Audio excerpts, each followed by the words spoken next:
Hola, soy Isabela Montero Torres. Estas lecturas corresponden a la sesión número 15, denominada Jesús, Resurrección, Ascensión y Jesús Juez.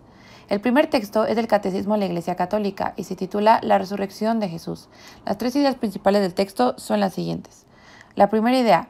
En la resurrección, el cuerpo de Jesús se llena del poder del Espíritu Santo. Segunda idea. Resurrección de Cristo es cumplimiento de las promesas del Antiguo Testamento y del mismo Jesús durante su vida terrenal. Tercera idea. Resurrección de Cristo es principio y fuente de nuestra resurrección futura.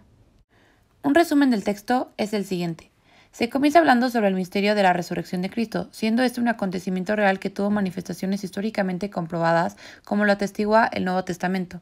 De hecho, se aclara que en el marco de los acontecimientos de Pascua, el primer elemento que se encuentra es el sepulcro vacío, y aunque no es en sí una prueba directa, la ausencia del cuerpo de Cristo en el sepulcro podría explicarse de otro modo.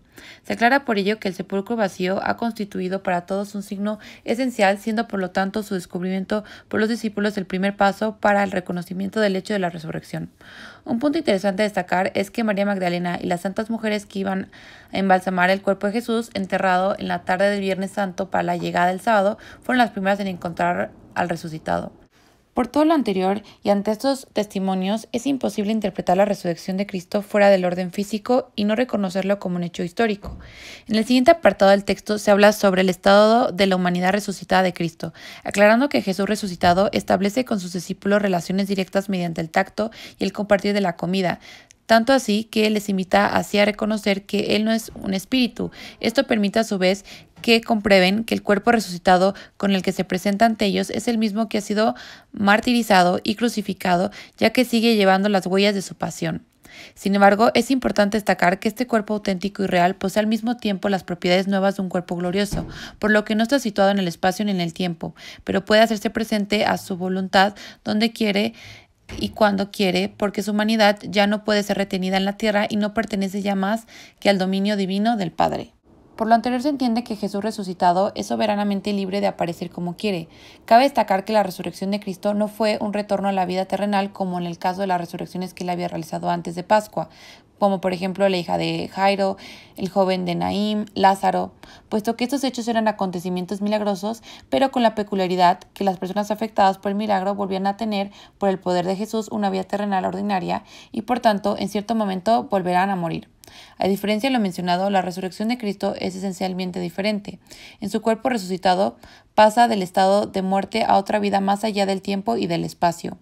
En la resurrección, el cuerpo de Jesús se llena del poder del Espíritu Santo, participa de la vida divina en el estado de su gloria.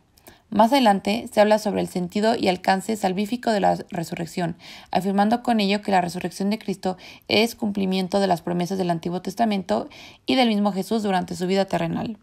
Se destaca también que la verdad de la divinidad de Jesús es confirmada por su resurrección. Por lo anterior se entiende que la resurrección del crucificado demostró que verdaderamente Él era Yo Soy, el Hijo de Dios y Dios mismo. Cabe destacar algo muy importante, lo cual es que hay un doble aspecto en el misterio pascual, pues por una parte, por su muerte nos libera del pecado y por otra, por su resurrección, nos abre el acceso a una nueva vida. Esta es en primer lugar la justificación que nos devuelve a la gracia de Dios. El segundo texto es del Catecismo de la Iglesia Católica y se titula La Ascensión y Jesús Juez. Las tres ideas principales del texto son las siguientes. Primera idea, Jesucristo subió a los cielos, por lo que el cuerpo de Cristo fue glorificado desde el instante de su resurrección. La segunda idea, la ascensión de Cristo al cielo significa su participación en su humanidad, en el poder y en la autoridad de Dios mismo. La tercera idea, la Iglesia deberá pasar por una prueba final, la cual sacudirá la fe de muchos creyentes. Un resumen del texto es el siguiente. Se comienza hablando sobre cómo Jesucristo subió a los cielos. Ello implica que el cuerpo de Cristo fue glorificado desde el instante de su resurrección, como lo prueban las propiedades nuevas y sobrenaturales de las que desde entonces su cuerpo disfruta para siempre. Sin embargo, es curioso que durante los 40 días en los que él come y bebe con sus discípulos y les instruye sobre el reino, su gloria aún queda velada bajo los rasgos de una humanidad ordinaria.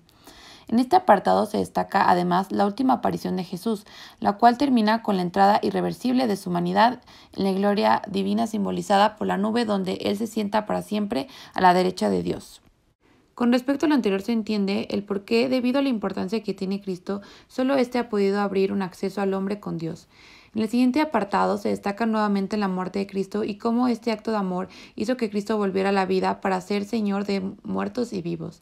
Por lo anterior se aclara que la ascensión de Cristo al cielo significa su participación en su humanidad, en el poder y en la autoridad de Dios mismo, lo cual reafirma que Jesucristo es Señor y que por ende posee todo poder en los cielos y en la tierra. Por esto se comprende también que Cristo como Señor es también la cabeza de la Iglesia, que es su cuerpo. Además, cabe recalcar que, elevado al cielo y glorificado, habiendo cumplido así su misión, permanece en la tierra en su Iglesia. Finalmente se aclara en el último apartado del texto que antes del advenimiento de Cristo la Iglesia deberá pasar por una prueba final, la cual sacudirá la fe de muchos creyentes, pues una impostura religiosa que proporcionará a los hombres una solución aparente a sus problemas mediante el precio de la apostasía de la verdad será la causa por la cual muchos serán engañados. Esto anterior hace referencia clara a la impostura religiosa suprema, es decir, el anticristo, el cual implica un pseudo-mesianismo en el que el hombre se glorifica a sí mismo colocándose en el lugar de Dios y de su Mesías venido en la carne. Un punto que no se debe olvidar es respecto a la Iglesia, la cual solo entrará en la gloria del reino a través de la última Pascua, en la cual se seguirá a su Señor en su muerte y su resurrección. Muchas gracias por su atención y hasta luego.